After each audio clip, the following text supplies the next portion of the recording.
Hello everyone.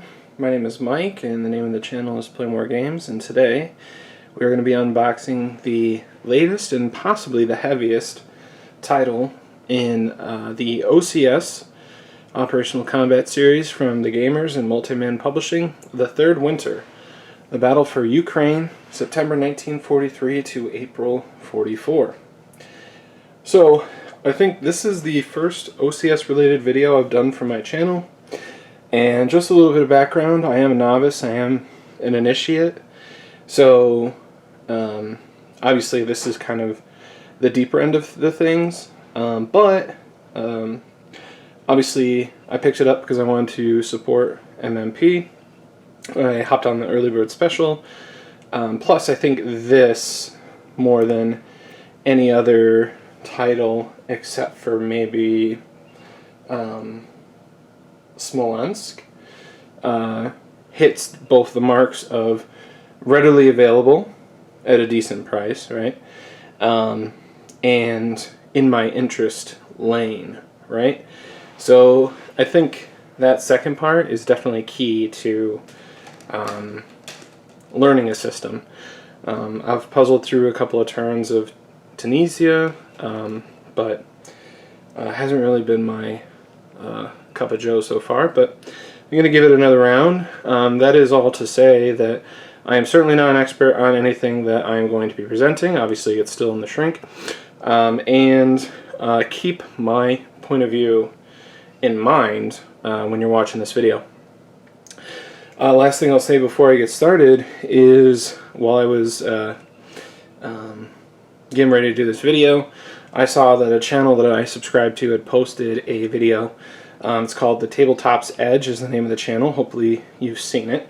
I'll toss a link in the comments below. But what I really liked about that video, and something I won't be able to show you, is the maps all laid out. Like, I have the table space for two 22 by 34 maps, and that's about it. Yeah, so he has it all set up so you can see it. And it looks really cool, it looks really nice. So I won't be able to show you that. So again, we come back to the question, well, why did you buy it? One, support the company. Two, if you follow my channel, you know I do most of my gaming on Vassal. Obviously, setup, teardown is much easier. Learning a system, I think, is much easier because you can always go back, you know. You can save it, pick it up, drop it off, which you can't always do with a board game. Like, I have this office set up here, and I could leave it set up, but if I do that, I'm not playing any other game in the interim.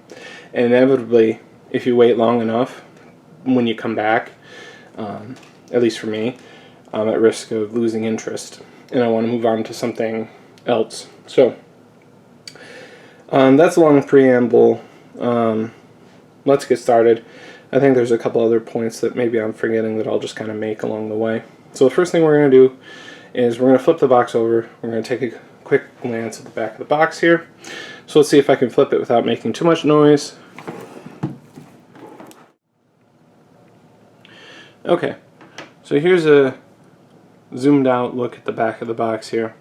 We have a shot of the game in action here. By this city. This is like a really difficult city. I've tried so many times to pronounce it, but if you are at least somewhat familiar with the Eastern Front, you know that that is roughly, I think it's a little northwest of Rostov. So it's deep in the south, near that bend, near that turning point that heads towards the Caucasus. And of course the Crimean Peninsula.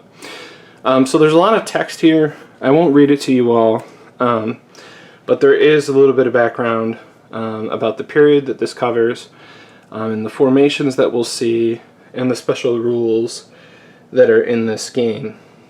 It offers 3 campaign games, including 3 different starting points, and if you want, go on to Vassal, load this up, and load up each of the 3 campaign games, and watch the line, because it starts way, way, way in the east, and then by the second campaign game, which is like, I don't know, 30 turns later, yeah, totally different situation.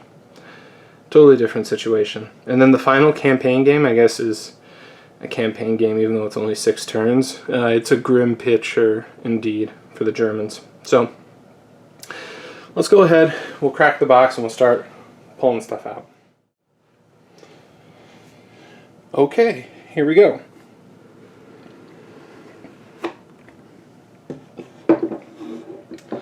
Alright, I hope you can get a nice smell of that from here. Hopefully waft it towards the camera. It is that beautiful, freshly printed and assembled smell. You know, if board games don't work out, you know, Multi-Man could bottle that up and sell it in a candle, I swear. In any case, that's me. I'm weird, but let's take a look. We have our thank you sheet with our contents. Box and lid, check. 5 maps, 10 counter sheets, 1 series book, 1 third winter book, 1 scenario book, 2 sets of 4.3 charts and tables, Soviet book, access book, 2 terrain effects charts, 8 player aid cards, 2 breakdown displays, and 2 dice. So this package is bursting. Here are the dice. And first up, we have the game specific rules, and this is in color. And yeah, you can see on page 18, and we're already at the historical commentary, developer notes, victory conditions. So it's probably like 14 actual pages of special rules, which means it's not too far off from other titles that I've looked at. But yeah, lots of notes, examples of play, which is good, which is really good. It's got errata counters for Hungarian Rhapsody, Smolensk, Sicily 2, Beyond the Rhine, and Blitzkrieg Legend. It has supplemental counters as well for Beyond the Rhine. So, pretty cool. In terms of support of their games, there are a few companies I think that do it better than MMP. Alright, so this is the Axis breakdown display, so you can see boxes for Germans, Hungarians, and Romanians. So these are, oh my goodness, I forget what 3 check marks are, or 3 stripes. We'll have to go back into the book and see what it is. I don't want to guess and be wrong. That would be silly. And here we have the Soviet version. So, very cool. And this is another thing that they do, is they keep they alternate like their counter sheets and their maps and everything,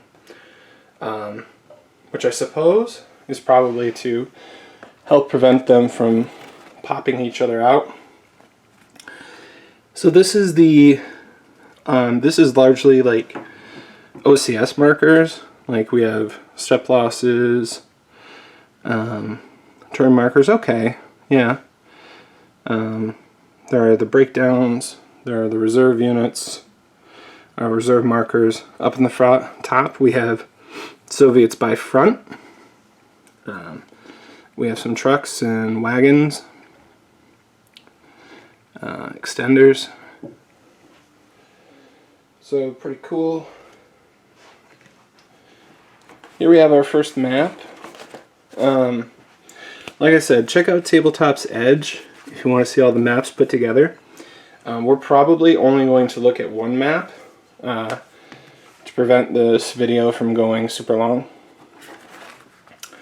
Alright, so here are the OCS rules, and let's see what size unit that was, as I know the table is right here. Regiment. It's a regiment. Would you believe I was going to say that? Promise you. Alright.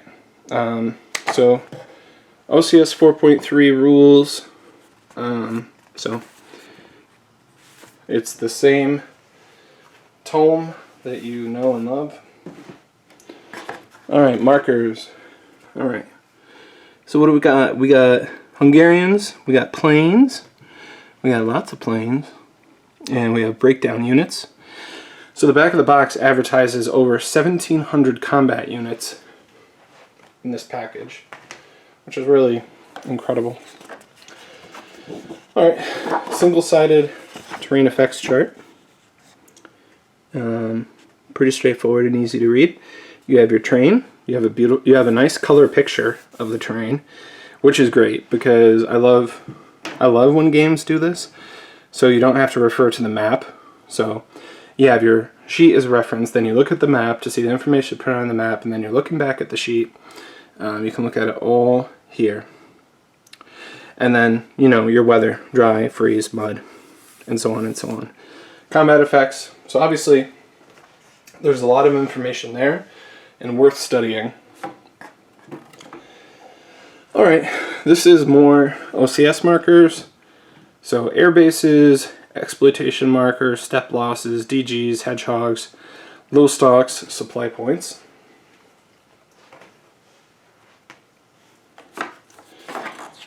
Okay, this is the special map for scorpions in a battle, special scenario.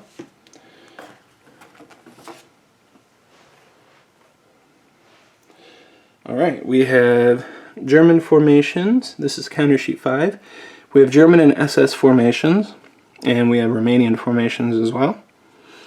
We have what looks like Luftwaffe airborne. That's typically what the light blue is. So, very cool.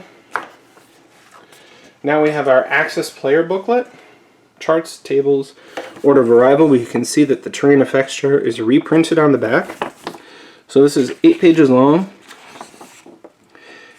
We have supply and replacements, and we have a rebuild chart.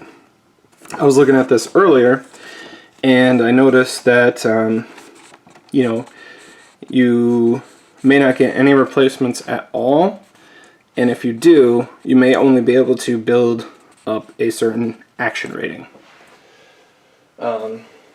So that's important. We have a colored order of arrival, which this is awesome. Let me zoom in. This is awesome. This is really cool because you know exactly what unit you need to find. Because the unit designations, while I appreciate, I do really bad with those sometimes. Like I mix up the Roman numerals, which is really a me problem and not the game or developer problem, but that's nice and easy for me, so that's good. That honestly increases the likelihood that I'll play the game. Stuff like that. Okay. So here we have the bulk of the German formations. You have about 20 HQs, more even. So these look like HQs, and these look like Army headquarters. So you have 6th Army, 8th Army, Army Group South, 1st Panzer, 4th Panzer. We have lots of German infantry divisions, big 4-step units, and then we have more motorized formations on the side here.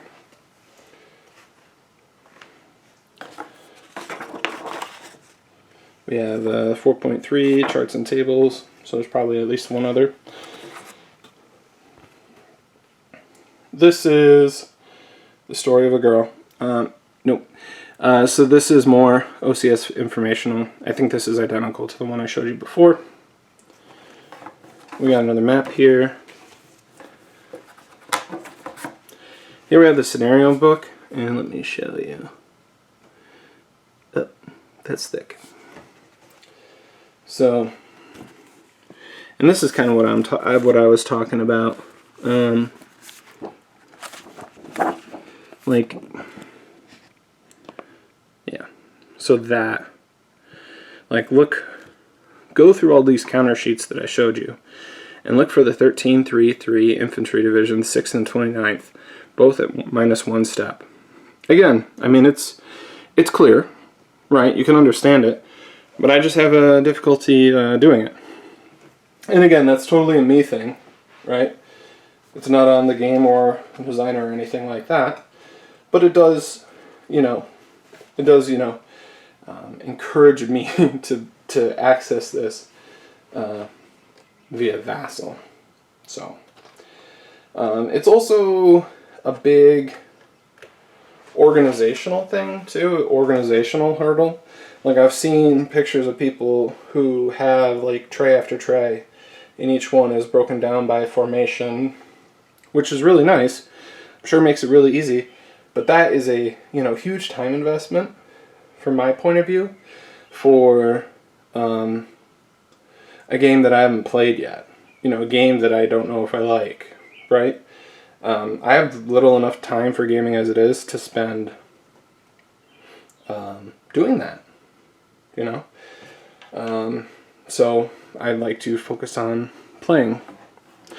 Here we have some of our Soviets. So we haven't pulled too many Soviets out yet. So armored formations, mechanized formations, cab formations, breakdown regiments. It's all here. What more could you want? Soviet booklet is very similar to Axis booklet. Again, terrain effects chart on the back, order of arrival, again in color, so you can match up exactly. Replacement table. If you notice, like the replacements are for pretty low action ratings for the Soviets. In this campaign, the relative action rating disparity is still in favor of the Germans, because they were, in many cases, tenacious defenders until the very end. Okay, so we have first Ukrainian front, second Ukrainian front, third Ukrainian front. So I would, since they're labeled like that, I would try to keep them like that when I'm punching them out. Again, OCS is famed for its logistics, and that's one logistical hurdle when playing the game, is how to clip, organize, and sort. Another copy of the tables. Here's a map. Again, I'll pick one to show us at the very end. We have more Germans, which looks like flak divisions, army HQs, more tanks, more infantry divisions. Another copy of a terrain effects chart. And then we have another map. And then we have another marker sheet. And lastly, we have the player aids. So, Axis player aid, Axis multi-unit formations display. So this is a nice reference. I think you could probably put your fueled up markers on there as a reference. There's two of these for Axis. There are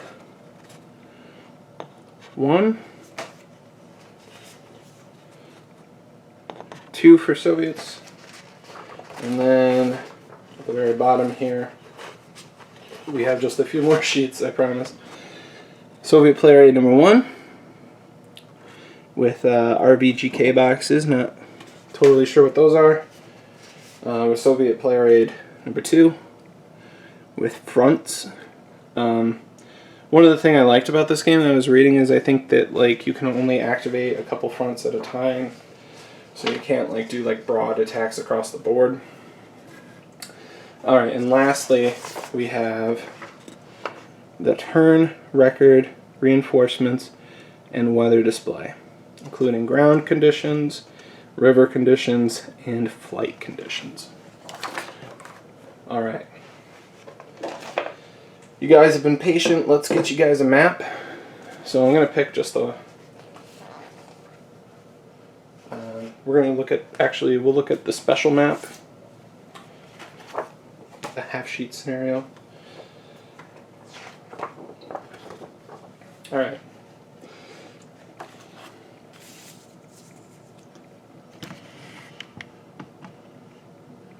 Okay, here we are.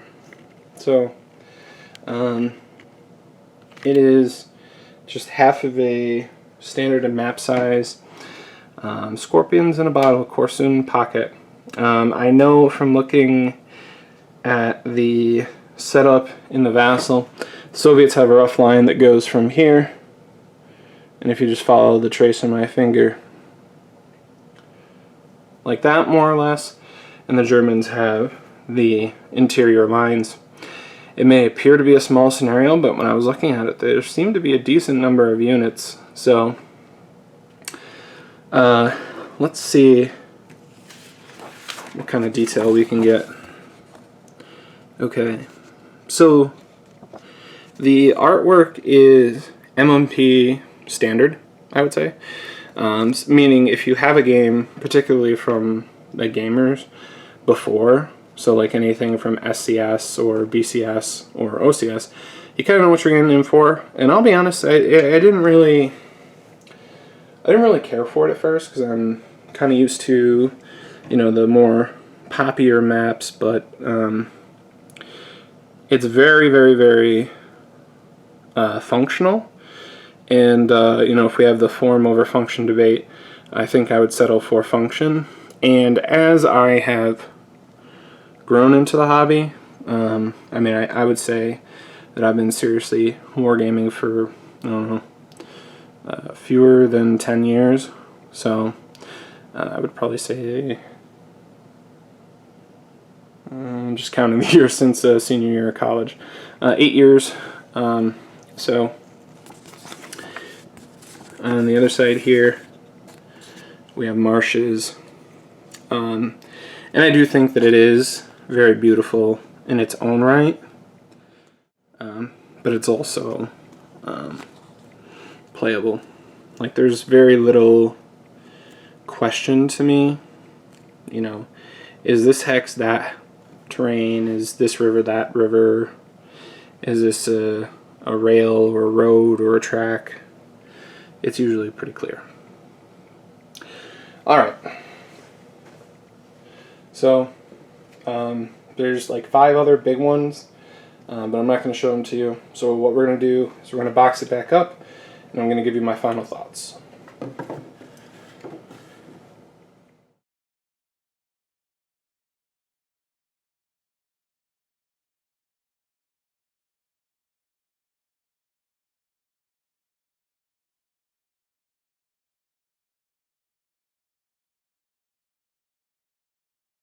Alright, so we are all baxed up, and we are probably pushing 30 minutes here, so I'm going to keep it brief and say that this is a game, or a production I should say. I can't really speak to the quality of the game. There's a ton of stuff in this box. So, OCS fans, I probably don't have to sell you on this. You're probably waiting for your own copy. But for people that are maybe casual OCS gamers, want to see what this is all about, there's a lot of game here. There's a lot of pieces. So if you've got the kind of setup where you can set this kind of game up and leave it set up while you play through it, absolutely go nuts. Otherwise, I think apart from some of the smaller scenarios, like they have the Panzer Battle scenario, Manstein's Fire Brigades, which they also did in SES treatment. I probably wouldn't play anything larger than that, at least in my current setup, because the space is so small. it would probably be saved for conventions. So, speaking of conventions, I am going to be going to the Compass Games convention in the fall. So we'll probably be playing some monster gaming there. We're looking at a couple of different things very closely. I will post more details about that as we get closer, so if you want to come say hi, that would be cool. So last thing I'll say before I go, two things. One, check out the Tabletop's Edge. They really are doing the Lord's work in showing World in Flames content, which I've been having a ton of fun with. I love that channel. I love watching the videos. I picked up World in Flames back in January.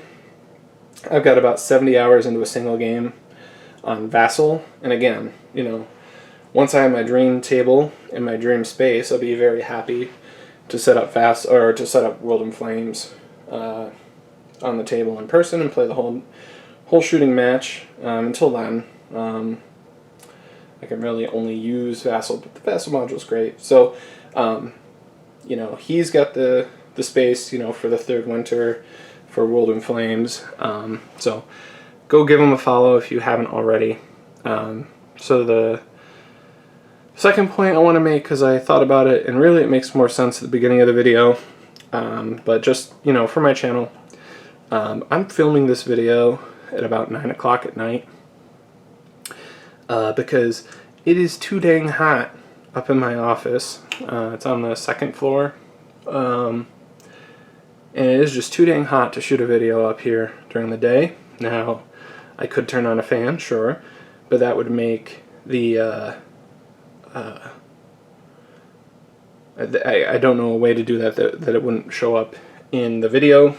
And usually when I get out of work, it's cooled down enough. The lighting is not great up here, but usually I'm too darn tired to come up and shoot a video or spend 2 hours poring over a game. But here's what I will say is that, you know, eventually I will be doing videos, you know, up here in the office with some of the physical productions of these games, hopefully when it gets cooler. So that's a little production update for me. So I will say thank you for watching. If you have any thoughts, comments, questions, concern, feedback, random facts, trivia, etc., etc., feel free to pop it down in the comments. If not, we'll check you out later. So thanks again for watching. This is Mike with Play More Games, and have a good one. Bye.